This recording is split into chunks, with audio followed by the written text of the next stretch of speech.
सकरी थाना आपको इस तरीके से लगातार एनकाउंटर करने की धमकी दे रहे हैं, तो आप एसपी सर को ये बात बताए हैं? हम एसपी साहब से बहुत रिक्वेस्ट कर रहे हैं, उनसे जो इंसाफ हमें मिले, ठीक है, और निष्पक्ष जांच हो, ठीक है, हम यही मांग करते हैं। दोस्तों, आपने कुछ दिन पहले एक घटना सुना होगा जो डिलीवरी बॉय का सकरी में मर्डर हो जाता है, और वह डिलीवरी बॉय का सकरी में मर्डर 21 जनवरी 2026 को होता है।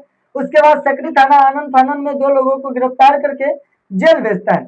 सकरी थाना का दावा होता है जो यही दोनों लड़का मर्डर किया है, लेकिन मर्डर किसने किया है अभी तक कोई साबित नहीं हो पाया है। सकरी थाना तो उन्हें जेल भेज दिया।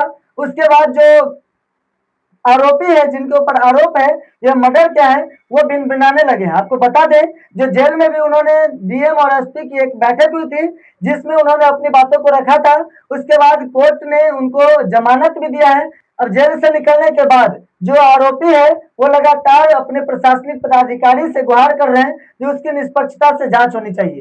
क्या सकरी थाना वास्तव में इस तरीके की जलील काम किए हैं, इसकी सत्यापन कैसे होगा यह मैं नहीं कर सकता हूँ, लेकिन इसकी सत्यापन के लिए यह क्या क्या पहल कर रहे हैं, इनसे पूरी जानकारी लेंगे। अभी हमारे साथ मोहन बढ़ियाम, जो सकरी थाना अंतर्गत मोहन बढ़ियाम का एक लड़का जो इस केस में फंसे हुए हैं, उनसे बातचीत करेंगे। सबसे पहले आप अपना छोटा सा परिचय दे दीजिएगा। मैं अमित कुमार उर्फ राणा, पिता संजय साहू, ग्राम मोहन बढ़ियाम, सकरी थाना, जिला मधुबनी, बिहार का स्थायी निवासी हूँ। अमित जी, क्या हुआ था जो आप इतने परेशान हैं, और क्या कहना है आपको सकरी में जो डिलीवरी बॉय का मर्डर हुआ था, क्या आपने किया था या फिर क्या इसका मतलब क्या मैटर है?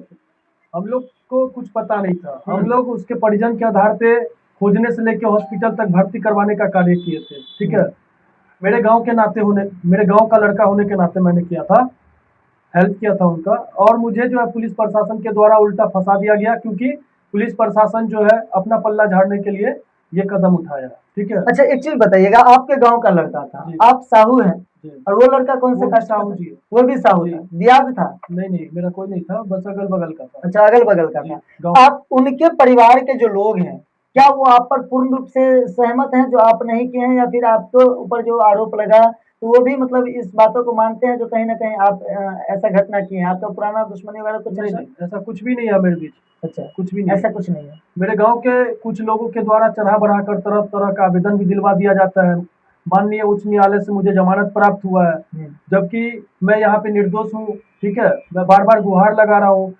जेल में था मैं, जेल से मेरा आवाज बाहर नहीं आ रहा था, तो वहाँ एसपी सर योगेंद्र कुमार और आनंद कुमार शर्मा जो हमारे डीएम साहब हैं, उनके आगे मैं रिक्वेस्ट रखा, अपना सवाल रखा, और वहाँ पे मैं गुहार लगाया, मौखिक और लिखित दोनों दिया, ठीक है। वहाँ पे मैंने गुहार लगाया, बोला कि निष्पक्ष जांच हो, लेकिन कुछ भी कार्रवाई नहीं किया गया। फिर हम न्यायाधीश से जो हमें जमानत प्राप्त हुई तो हम बाहर आए, तो फिर हम जनता दरबार में वहाँ पे आवेदन दिए एसपी सर के पास। वहाँ से फिर नहीं कुछ हुआ, तो फिर हम 30 तारीख को जो है आईजी ऑफिस दरभंगा में गुहार लगाए हैं, ठीक है। अच्छा, आईजी ऑफिस दरभंगा भी आप गुहार लगाए जी। यह जो कागज है आप देख सकते हैं, इस पर ये श्रीमान पुलिस अधीक्षक महोदय, इनको पुलिस अधीक्षक को ये अपना आवेदन दिए हैं। इसमें ये बता रहे हैं जो सकरी थाना के थाना अध्यक्ष द्वारा अकारण डकारने, धमकाने, धमकी देने, इनकाउंटर करने इत्यादि का जो है सो इनको लगातार धमकी मिल रहा है। जो अगर तुम अपनी बातों को नहीं चुप किया, अगर तुम हमारे खिलाफ बोलना नहीं चुप हुआ, तो तुमको हम एनकाउंटर कर देंगे, तुमको नाजायज किसी भी केस में फंसा देंगे, ऐसा ये आवेदन दिए हैं। तो क्या कहना चाहेंगे, सकरी थाना आपको इस तरीके से लगातार एनकाउंटर करने की धमकी दे रहे हैं, तो आप एसपी सर को ये बात बताए हैं? हम एसपी साहब से बहुत रिक्वेस्ट कर रहे हैं, उनसे जो इंसाफ हमें मिले, ठीक है, और निष्पक्ष जांच हो, ठीक है। हम यही मांग करते हैं कि अच्छे से अच्छे जांच हो, इस घटना को सही दिशा दिया जाए, सही जो इसका जो कातिल है उसको पकड़ा जाए, और जिसका बेटा मरा उसको भी इंसाफ मिलना चाहिए। अच्छा, जिस दिन घटना हुआ था उस दिन आप कहाँ पर थे? मैं अपने होटल पे था, मेरे पास सीसीटीवी का फुटेज है। अच्छा, आप होटल चलाते हैं? जी। आपका होटल कहाँ पर है, लोकेशन? सकरी बालू मंडी। सकरी बालू मंडी के पास आपका होटल है, और उस लड़का का मर्डर हुआ कहाँ था? सकरी NH 57 पे हुआ था, जो कि 4-5 किलोमीटर की दूरी में है। आपके होटल से 4-5 किलोमीटर की दूरी पर है जी। अच्छा, जिस टाइम में मतलब एक ड्यूरेशन होगा जिस टाइम में वो घटना हुआ था, उस टाइम में आपका लाइव लोकेशन कहाँ बताया जा रहा है? मेरा सकरी लाइन होटल पे मेरा जो ढाबा है वहाँ पे रिकॉर्डिंग है, मेरा सारा प्रूफ है मेरे पास, वो भी हम पेश किए, उससे भी कोई ये नहीं हुआ। लेकिन बोला कि अब FIR हो गया तुम्हारे नाम पे तो तुमको जाना ही पड़ेगा जेल। अच्छा। जी। और उसमें मेरे भाई के ऊपर भी FIR हो गया तो उसको भी जाना पड़ा जेल, जबकि उसका टिकट है दरभंगा रेलवे स्टेशन पर। ठीक है, वो मेरे पास प्रूफ भी है, वो भी प्रूफ है। और पुलिस प्रशासन के द्वारा मेरे पास 3 4 5 ऐसा ऑडियो भी है जो हम आपके सामने भी रख सकते हैं। अगर आगे जाके कहीं देना हो तो हम वहाँ पे भी पेश कर अच्छा, सकते पुलिस हैं। प्रशासन का क्या रिकॉर्डिंग है? पुलिस प्रशासन क्या बता रहे हैं? आप निर्दोष हैं?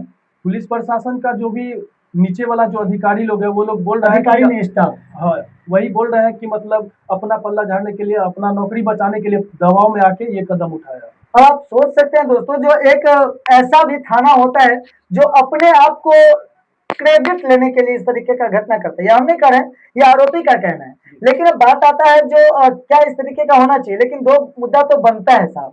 दो मुद्दा यह बनता है कि जब आप सीसीटीवी कैमरा को भी नहीं वैल्यू कर रहे हैं, जब आप उस टाइम उस लैब लोकेशन को आप नहीं वैल्यू कर रहे हैं, तो फिर एक व्यक्ति दो जगह कैसे हो सकता है? यह तो सोचने वाली बात है। या तो कलयुग है, तो कलयुग में तो मान लीजिए एक व्यक्ति दो जगह नहीं हो सकते हैं। हाँ, अब ये भी असमंजस वाली बात है जो उसमें जहाँ लैब लोकेशन दिखाया जा रहा है, जो यह बंदा जो है, यह लड़का जो है सो अपने लैन होटल पर है, और घटना जो है सो इनके होटल से 4-5 किलोमीटर दूर होता है, और इनके ऊपर आरोप इसलिए लगता है क्योंकि यह उनका साथ देने लगते हैं, यह समझ के साथ देते हैं ये उनके गांव के लड़का था। अब गांव का लड़का होगा, हो सकता है दोस्त होगा, गांव का लड़का होगा, हो सकता है इनसे जूनियर होगा, सीनियर होगा, कुछ भी होगा, तो एक सहानुभूति के तौर पे उनका मदद करते हैं। लेकिन सकरी थाना इस तरीके से अगर करते हैं तो वास्तव में कहीं ना कहीं जांच का विषय तो जरूर है।